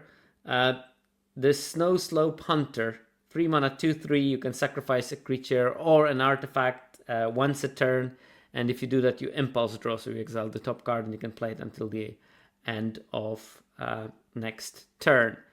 And again, this card can be great in your deck, but you really need to treat it as a build around and as a completely different version of Rakdos, where you actually have a different plan. Your plan is not to overwhelm your opponent. Your plan is to generate a lot of material, sacrifice it to accrue value here and there. And yeah, this plan is not as good as the aggressive plan, so it will not win as much. But I think that there can be a pretty solid decks that will be making a good use of the Snow Slope Hunter. You just, again, need to click that this is not a generically good Rakdos card. This is a situationally good build-around Rakdos card. And yeah, 54% win rate compared to the 60 of the Nighthowl Pursuer. That's a big gap. In terms of Golgari, best common, Cruel Bendblade. We won't talk about it anymore, or will we? Because the hidden gem I selected is the Mirkwood Nurturer at 57.7 in Golgari. A 3-drop that can have 4 power, that's 1. And sometimes you're going to do things in order to enable it, just because you want to have that 3 mana 4 power creature. On top of that, how good is that to pick up your Crude Bendblade and replay it later to get another sacrifice trigger? How good is this to pick up the 1/1 goblin that makes them discard a card? There is actually a good couple of black cards that you actively want to pick up. Hey, you cast your Goblin Plate Mail on turn 2. They managed to deal with your creature. Now you have to pay 4 mana to equip it? That's a bit steep. Why not bounce it and replay it, generate more armies, auto-equip it, and happy times ensue. You played your down to Goblin Town. Well, you got the big payoff. You discarded a card from their hand. You got your Amass 1. Why not play the Mirkwood Nurturer, pick it up, recast it, get the last card of their hand, and move on with your life, and get the whole thing rolling again. So there's plenty of ways that the Nurturer can be useful in black decks specifically. Again, it's not played that much, and I'm not even saying that it's a wrong thing to do, because probably it won't be good in every Golgari shell, but it will be good in some of the shells. The more ferocious you have, and the more things that are nice pickup targets you have, the better the Mirkwood Nurturer is going to be. The trap I selected, oh, by the way, 57.7% win rate, which is pretty solid for a common in an archetype that's not the best archetype in the set. The trap I selected is Wood Elves, 52.5%. And I could have selected it as a trap in blue-green as well. The problem with that card, I think, is the historical relevance. It was always considered to be a strong card in the old Limited of yore, where card power was very low, and that 1/1 body was actually relevant enough. And also, I think it's... Correct me if I'm wrong, because again, I played one game of Commander in my life, and I basically played it to lose as fast as possible so I can stop playing Commander. But I do think that it is played in commander decks quite a lot, and because of that, some people will associate it, well, if it's good enough for commander, then probably it's good enough for limited. That's not necessarily always the case, and it's definitely not the case here. Wood Elves is washed. It's like me, basically. It's just not good enough in the modern world, and the numbers confirm it. Oh, is it living off its pauper historical credentials? Okay. In Golgari, the top uncommon is Mirkwood Pathmaker, and not by much, but it has a higher win rate than the Desolation Prowler, which is impressive when you think about it. Prowler, a 2-mana 4/4 in the Ferocious deck, is losing out to a 3-drop that is basically a Centaur Courser when you cast it. This shows me just how good the Mirkwood Pathmaker is, and potentially means that this actually is the best uncommon in the set that is hampered by the fact that it's also played in the blue-green deck, and that lowers its total win rate. Maybe not completely true, but it's not far, at least, which makes you think how good this card is. So if you are not picking it highly, I would strongly advise you to adjust your pick order. Hidden gem I selected is Thranduil, the Sindarin Liege. Thranduil, Sindarin Liege. Turns out I can pronounce Tolkien words, but not necessarily the actual English words. Well, as English as liege is, I guess it's French. I selected it as a hidden gem because your brain might see the Simic hybrid and consider, that's just the Simic card. But actually, 59.8% win rate in Golgari decks, that's impressive. You know, it's not better than the Mirkwood Pathmaker, it's not better than the Desolation Prowler, but it's up there with those cards in the discussion. The ability to go wide a bit, the fact that all the good elves are green, including Mirkwood Pathmaker, makes that card quite useful.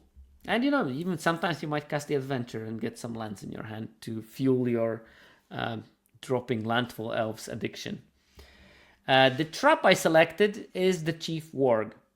It's a signpost uncommon. Your heuristics, your habits, your entirety of what you learn about limited will tell you, well, I probably should be playing it. Also, the ability looks appealing. Drawing a card every turn on top of what you drew, wow, that's great. But turns out that Chief Warg has a pretty poor numbers, and yeah, I guess that at this stage you have to just admit this card is not as good as it looks. There are problems with it, and those problems make it not win as much as you think it should. It's a card that makes your deck actively weaker while looking good and being a signpost uncommon, so you should probably avoid it.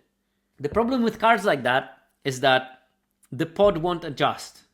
So, if you're drafting a Golgari deck and you pass the Chief Warg, you're building yourself a good chance that someone in your pod will pick it and then swap to Golgari and cut you off in one of the packs, which is really annoying in Limited in general, that the knowledge level is very disparate, not even, and because of that, sometimes you have to make suboptimal pick to protect your draft lane.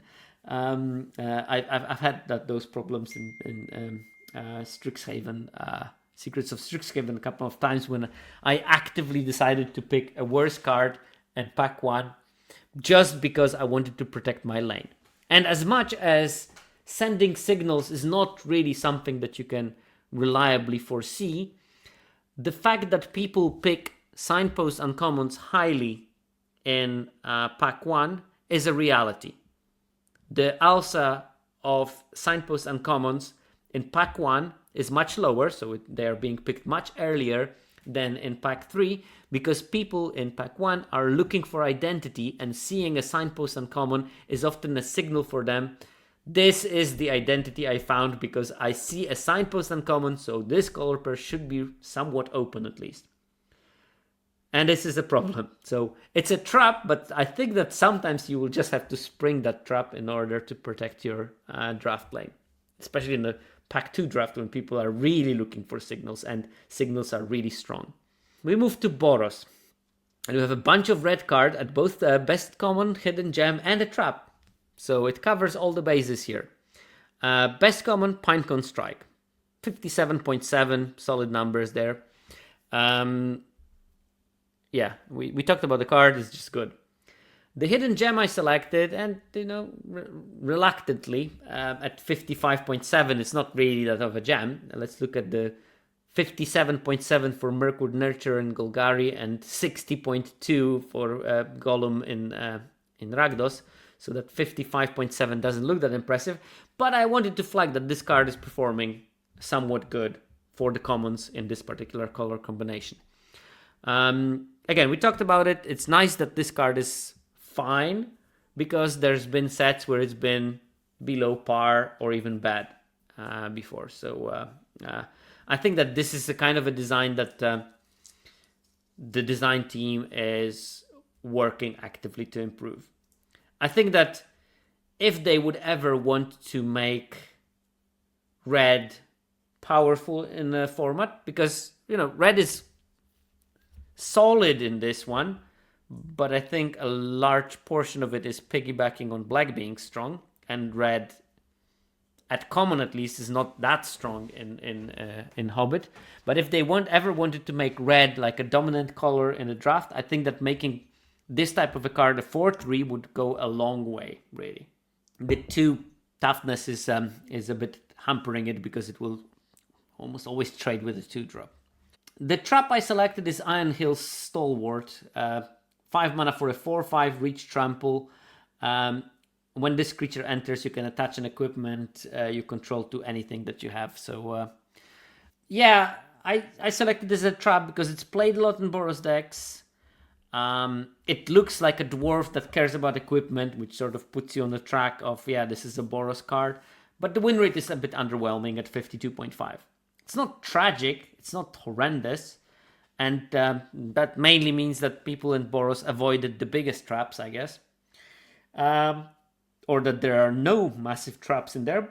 But this card was most fulfilling of that category, because it's played quite a lot and doesn't win quite much. Then in terms of best uncommon, we have Celebrate the Mountain King, the Oblivion Ring, 61%, card is great.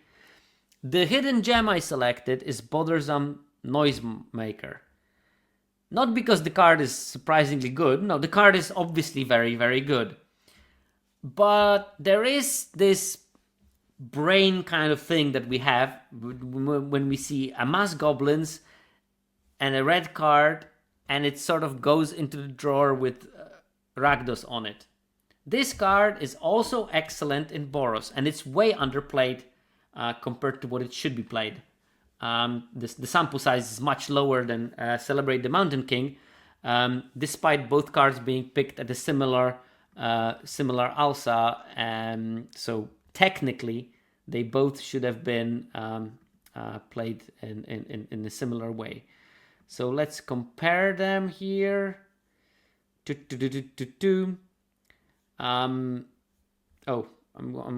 only want to look at the white-red decks. And we have Celebrate the Mountain King at 61, as I said. There it was played 12,000 games. Alsa 2.74, so actually lower Alsa than the Bothersome Noisemaker. Bothersome Noisemaker, Alsa 3.17, and only 6,600 games played. Now, is it possible that maybe in some decks it's not playable? It is possible, but I still think there is more games where it's actually a great card than games, and that was cut maybe unnecessarily than not. It's not normal to me that cards with such similar win rates, one of them has 12,000 games played, the other one has 6,000. Yeah, and again, you have equipment in those decks. If you have equipment, you can play it.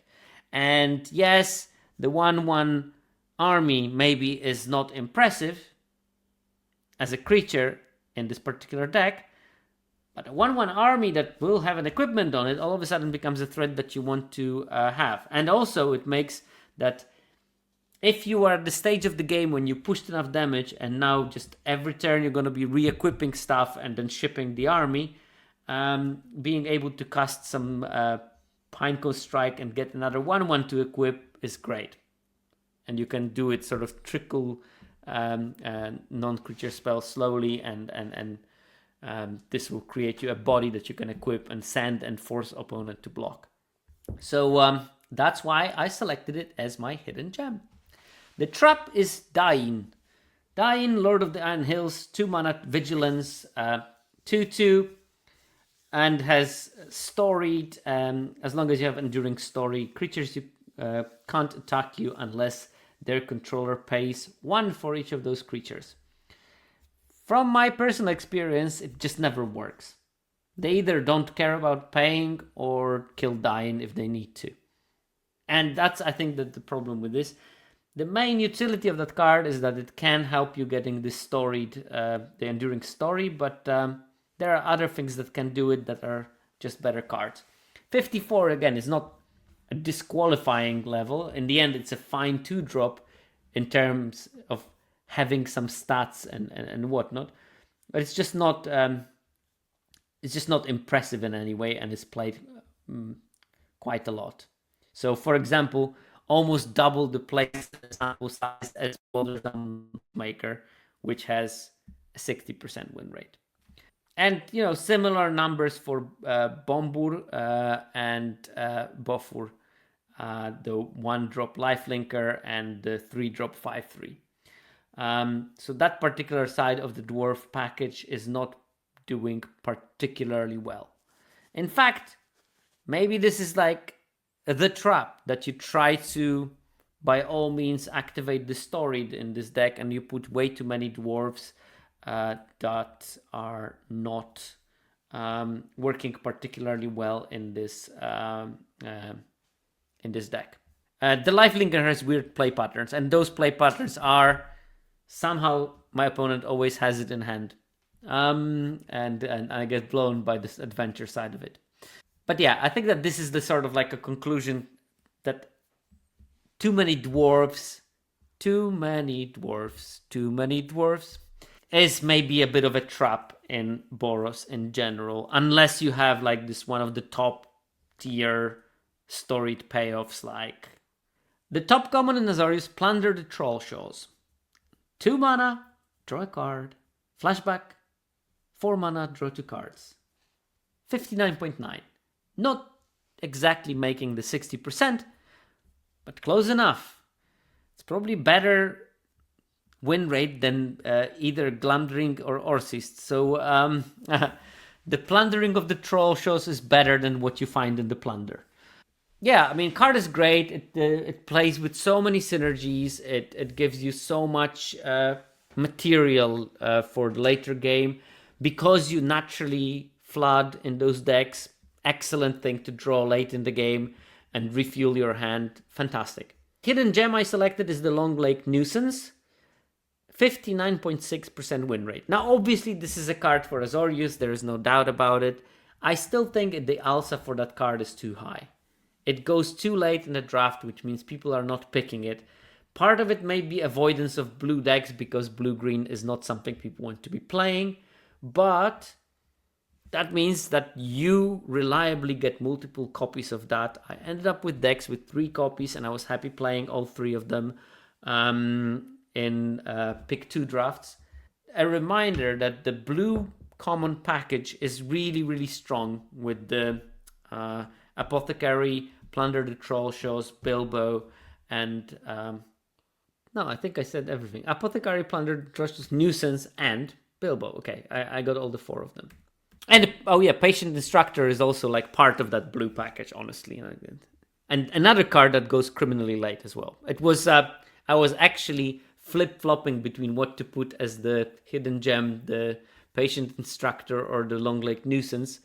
And I think that, like Patient Instructor is generally a hidden gem in the format because, again, it still goes way too late and is not played enough in blue-green decks, maybe, for example. Maybe They would do a bit better if the people started including patient instructor more reliably.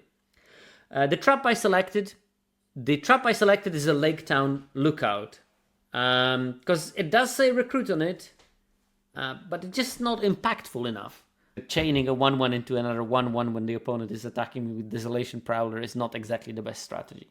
So 53.3% is pretty bad. I cut it from almost all my Azorius decks because I'd rather have something more impactful. Adding more of those again makes Taplands clumsy.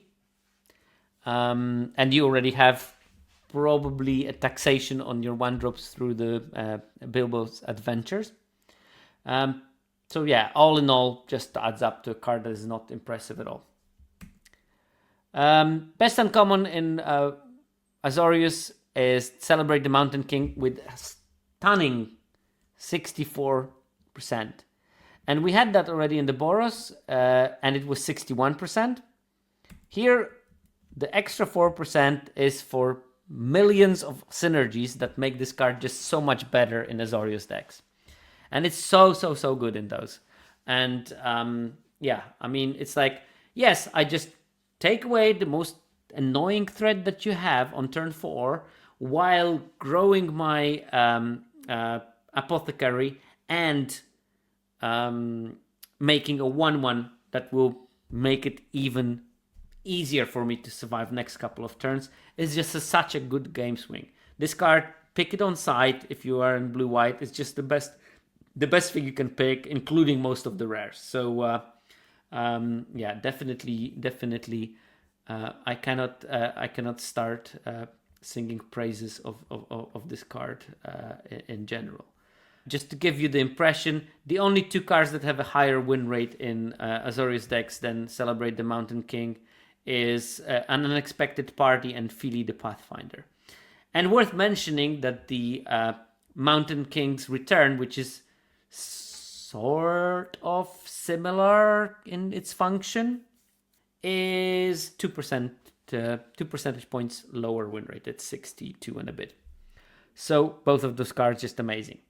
The hidden gem I selected is the Master's Counselors. We talked about this card a bit. It's still underdrafted a bit, potentially underplayed. A lot of the time it's just a 2-mana 3/3 in those decks because you can normally curve it out with some recruit plus mill yourself and you get like 2-7 cards in no time. And even the 1/3 is frequently going to at least absorb some damage because there are 2/2s running around in this format. So yeah. Another thing, like when we talked about the Varg, the one with Ferocious, which has Death Touch, yet another small advantage of that card is just that it can attack into 1/3s and removes the possibility of blocking that 2 damage until the Counselors become a 3/3. The trap I selected is the Eagle of the Great Shelf. Should have made an elf. An elf called like that for the blue-green archetype. The Eagle is sort of like promising us, you go wide, you recruit, you have 5 creatures on board, that Eagle drops and it can swing the game on its own. And I think it could have been the case if it had Vigilance, but it doesn't. As it is, it just like, you will attack with your Eagle and then use the creatures that you had that enable it to be big on attacks. You will just have to chump with those because you had spent your turn 5 on casting the Eagle. And slowly and surely it becomes smaller and smaller until it sort of gets insignificant. Because it doesn't grow on blocks, it does not help you to stabilize that well. And 53.5% game in hand win rate is sort of confirming that kind of analysis. Okay, what we have is the last color combination, Simic, the blue-green, the pariah of the set, and its best common at a whooping 55.2%. It's not whooping, it's not. It's Quarrel. Yeah, this is not an impressive number. It's worth noting that this card is the highest win rate card for this archetype. And if you look at what else is there that is having a high game in hand win rate. At common, at least, we get, I'm pretty sure, Attercop.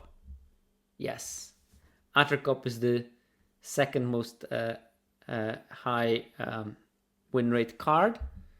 And that confirms to me again this thing that I talked about in the Skeleton stream, that this deck needs your Death Touch plus Bite spell kind of combination in order to survive the early game. It's just that it's not good enough, clearly, so it won't work.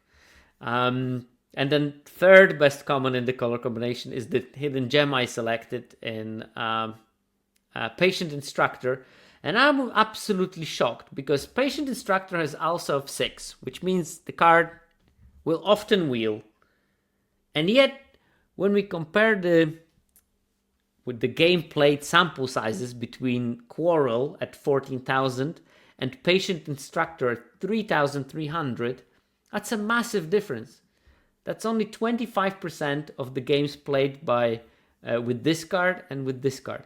It's almost as if the hybrid blue-white made people blank that it's also a blue card for some reason. I don't know why that is the case. Oh, I think that there's something wrong with the number here. I'm sorry for that. But it's definitely not 55%. The trap I selected is Confusticate and Be Bother. Another card that is suffering from this strategy imbalance that I was talking in my preamble, where I told you that some cards are just not good, not because they are bad, but because the strategies that they support are just not viable in any way, shape, or form. In fact, Confusticate and Be Bother's win rate is 48.8. And I'm going to live correct it here so that you know that it's 48.8, which is appalling, to be fair. There would have been formats when that card would have been amazing. If the game would be played on instant speed. If there would be interaction to support it. If blue-red was a supported archetype, for example. If control decks had a spot. If tempo decks had a spot. But none of those things are true about this format because of the strategy imbalance. It's aggro, aggressive, and with some flavors of aggression, like I start aggressive and then become grindy, or I start aggressive and then become more aggressive. That's the strategic range of this format at its core, at least. And yes, and that's why this card is suffering. I don't think it's a weak card. I think that card would have been dope in Secrets of Strixhaven, for example. But it's just not the set for it, which, is a bit of a shame. Maybe someone should make a cube. It's like bad cards because of the set and not because of the card. Best uncommon in Simic is the Mirkwood Pathmaker. Yet another situation when that card is great. 58% win rate, which, for Simic that is at 51% win rate for the archetype, that's a great win rate. That card can pull games on its own. If not dealt with, it will grow so large, so big, that opponents are going to have problem passing through it, and then it will turn the corner. Hidden Gem, I just did not have. I didn't feel that I should give anything that title, so, well, waiting to see what is the Hidden Gem for Simic in the set. Maybe later when we figure out better builds. But I already told you that based on these numbers, I'm pretty sure that by the end of the format, 4 color pairs are going to end up roughly even with Rakdos, with Golgari, with Boros, and with Azorius. These all have potential to be good if we adjust correctly and, for example, draft Rakdos a bit even more than it is right now. But I don't think that Simic has potential to catch up. It might become slightly better. We might figure out better builds for it. And we might find better plans, because those decks are usually harder to, figure out the best ways of planning it. But it will be a cosmetic correction. It will maybe move it to 52% or maybe 53 or something. But it wouldn't revolutionize how we play Simic. Like, first of all, because most people are just going to play Simic, whatever Simic cards they have their hands on. But in the 8 people pod, I don't think that you can figure out like a reliable Simic build that will be reproduced by the players. I do think there might be a difference in how Simic is played in pick 2 4-person pod drafts, where it can be so open that you will be able to reliably build a decent version of it. And the trap I selected, there is a trap. Despite most cards being bad, there is one card that is so bad that I selected as a trap, and that's Elven Raft Steerer. 3 mana for a 3/2, landfall. Whenever land you control enters, choose one. Tap target creature an opponent controls, and tap target creature you control. It just does not look particularly great in any way, shape, form, strategy, whatever. Of note, and maybe a slight mention, it's not going to be a hidden gem, but Woodland Weavemaster, the 2 mana 1/2 vigilance. Whenever another elf you control enters, this creature gets +1/+0 until end of turn, and tap to add X mana of one color where X is this creature's power. Spend this only to cast elf spells and activate abilities of elf sources. That card has okay-ish numbers at 55. I'm pretty sure that it's played in decks where it shouldn't be. I'm dead sure that it's played in decks that they shouldn't be, because I played it in one deck where it shouldn't have been played. And it's a big if. If you open a lane, and that lane is not guaranteed by any way, by the way, but if you find yourself in a lane when you see a lot of elves and they're passed to you, and some of those elves are decent and good, and you can build a deck that is like reliably curving out multiple elves, maybe then, and you have Thranduil, obviously, which is the second best Simic uncommon in the set, maybe then that elf is good and Simic can be good. It's just there is not enough density of good elves in the set. Honestly, I don't know what the design team was thinking when they were designing blue elves. It's like, how can we make elves that are really bad? Is the thought that I have. And you know me, I'm usually very positive about design teams' work, but and I complimented them on making one of those blue elves at 2/2. It's just such a bad 2/2 though. It is the first blue common 2/2 in history that doesn't have a drawback at common, but yeah, it's still not enough. It's still not enough. I'm still not satisfied. I appreciate the sentiment. I don't appreciate the execution. I think that blue elves were designed very, in terms of like making them playable. Green elves, there is a decent selection of fine ones. And Mercury Pathmaker is a great design and it works.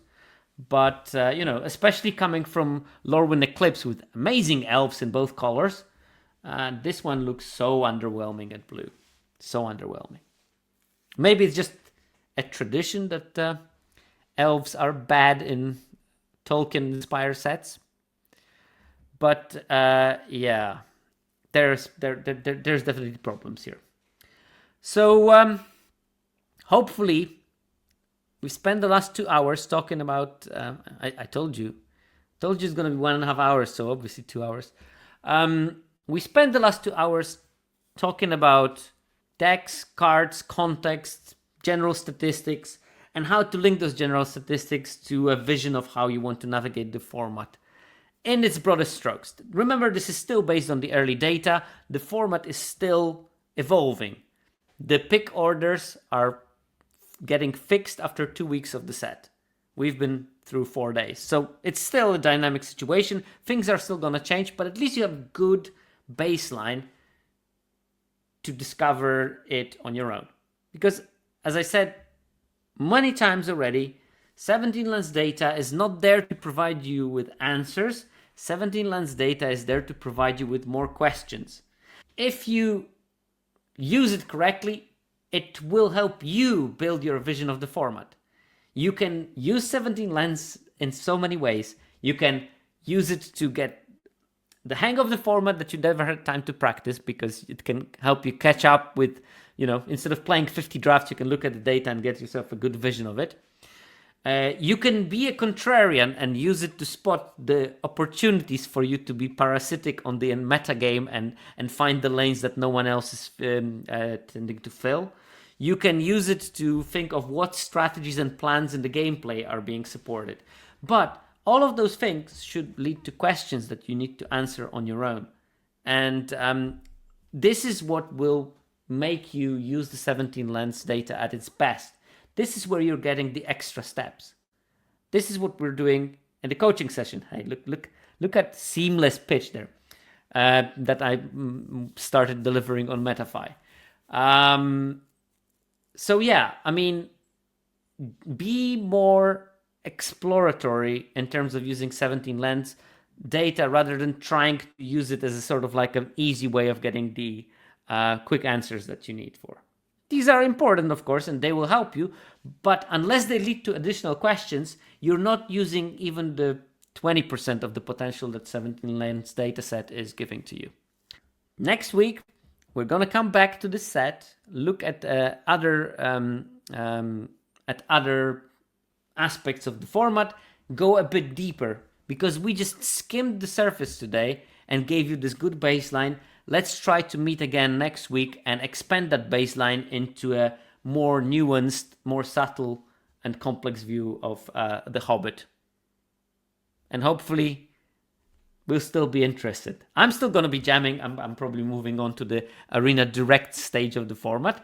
But I think that especially those kind of formats where you think that there's not much, those are the formats when probably the most discovery can be made because the data is of the worst quality. So let's see what we can find for the next week and look at cards that specifically don't behave well in several color combinations. And I will try, if there is enough data, to look also with a bit more scrutiny on the non-supported color pairs and what makes them tick. Probably the rares though. Anyway, see you next week, and thanks to all the people that helped me, and bye bye.